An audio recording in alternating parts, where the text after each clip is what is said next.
Hello guys! Hello! This is for Cancer. Cancer. Welcome dito sa aking channel. Kapalaran 888. Welcome guys. Alamin natin kung anong messages, energy, vibration, gabay, guidance para sa lahat ng Cancer. Okay. Kumusta kayo guys? Ano ba ang mga ganap nyo sa ngayon? Okay. Staying focused and answering the call, Cancer. Alright, so please connect your intuition sa baraha kung resonated ka or hindi. Okay. Answering the call. Maybe literal to. Kung makikita mo dito, Cancer, there's a wide opening ng parang gateway siya. Gateway prosperity.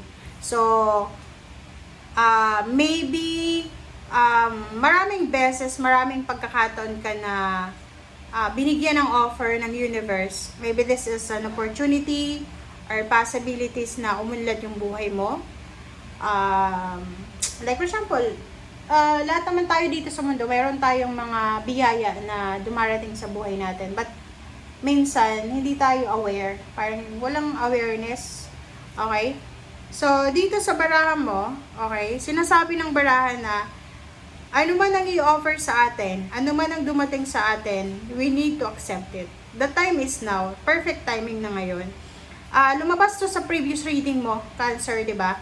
Na parang sinasabi sa'yo na perfect time na ngayon, na ikaw naman. So, tanggapin natin, okay? Kung may mga job offer, or financial offer, or financial help, or kung ano man tong mga opportunities and possibilities na magbubukas sa inyo, tanggapin mo. Okay? Kasi maybe this is not your answered prayers, pero maybe this is the answered prayers ng ibang tao. Okay? Kasi minsan ganun eh. Merong mga gusto tayong mangyari sa buhay natin na hindi nangyayari, pero etong gusto natin na to ay wish ito ng mga tao sa paligid natin. So, sinasabi ng baraha sa'yo dito na, yun, be thankful, be grateful, tanggapin, be receptive sa kung ano man na blessings, biyaya na, or pagpapala na darating sa atin. Staying focused, hold the course. So, dito sinasabi ng baraha sa'yo na, doon sa mga Cancer na, alright, so mayroon kayong plano sa buhay, or mayroon kayong pangarap talaga, goals sa buhay. Pero, yung nagbukas na opportunity dito, ay hindi yun talaga. Yan kasasabi ko lang, di ba? And hindi ibig sabihin no, na pag tinanggap mo to, ay ano na siya, yung pangarap mo ay invalid na. No. Kasi sinasabi ng baraha sa'yo dito na kung ano yung ino-offer sa atin ngayon, tanggapin natin. While habang tinatrabaho natin yung goals natin. Diba? Halimbawa, kung isa kang, yun nga, yung example ko palagi, kung isa kang teacher, na gusto mong makapagtrabaho sa public school, wala pang available sa public school, pwede ka sa private school. Diba? So, dito sinasabi, just stay focused. Mag-focus ka lang sa goals mo, sa priority mo. And, wag tayong masyadong maraming kinukuha na obligations, parang ganun. Mag-focus ka lang sa isang bagay. Mag-focus ka lang sa priority mo. Kumbaga, umiwas tayo sa temptation. Umiwas tayo sa kung ano man na sitwasyon na pwedeng maging rason para masayang yung mga efforts natin. Alright, Cancer.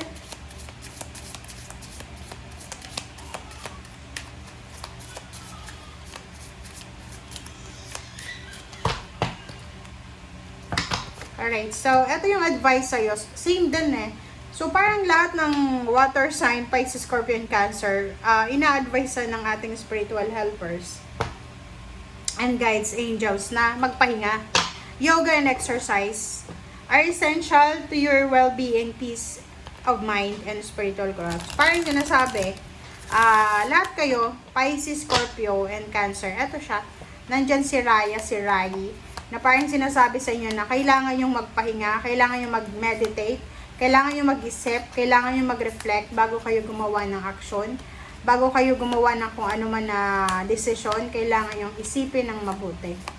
And yung iba, exercise, baka masyado ng masyado ka ng busy sa ginagawa mo, na wala ka ng oras para mag-exercise or mag-grounding or paano pa man.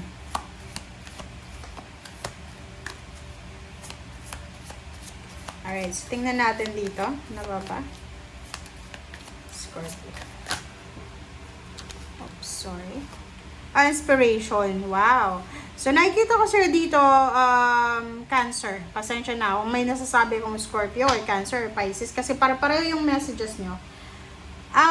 Cancer, inspiration, sinasabi ng baraha dyan sa'yo na magkakaroon ka ng sobra-sobrang inspiration para, like for example, umasenso sa buhay, magkakaroon ka ng ideas, or parang, like, halimbawa na,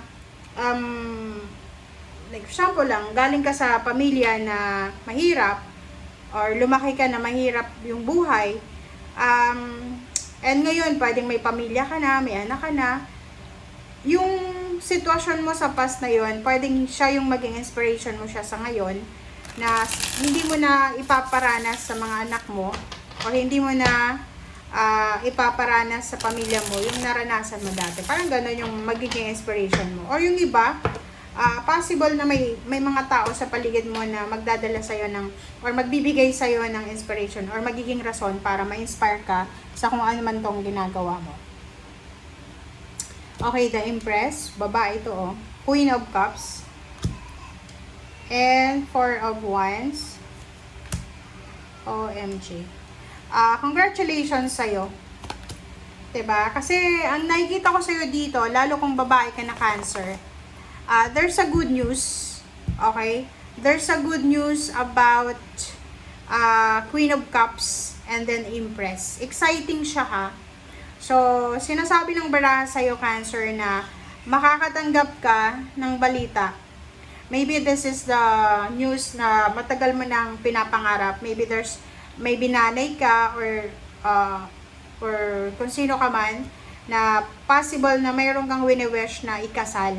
Or maybe ikaw to.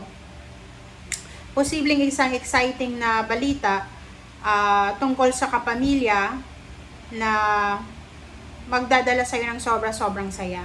So, for example, may nag-aaway na water sign, tsaka water sign din, parehong water sign, or water sign and fire sign, or kung ano pa man.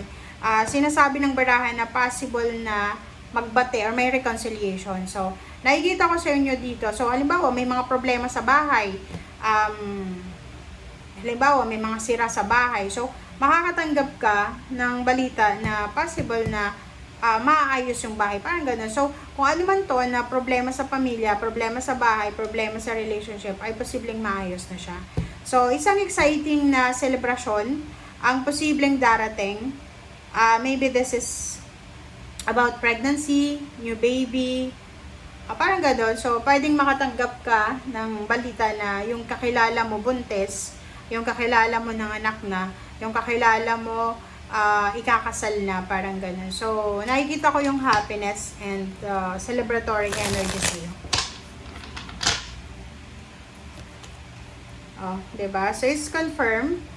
Sinasabi ng baraha sa'yo dito na puro happiness to. Wow, congratulations sa'yo. Diba?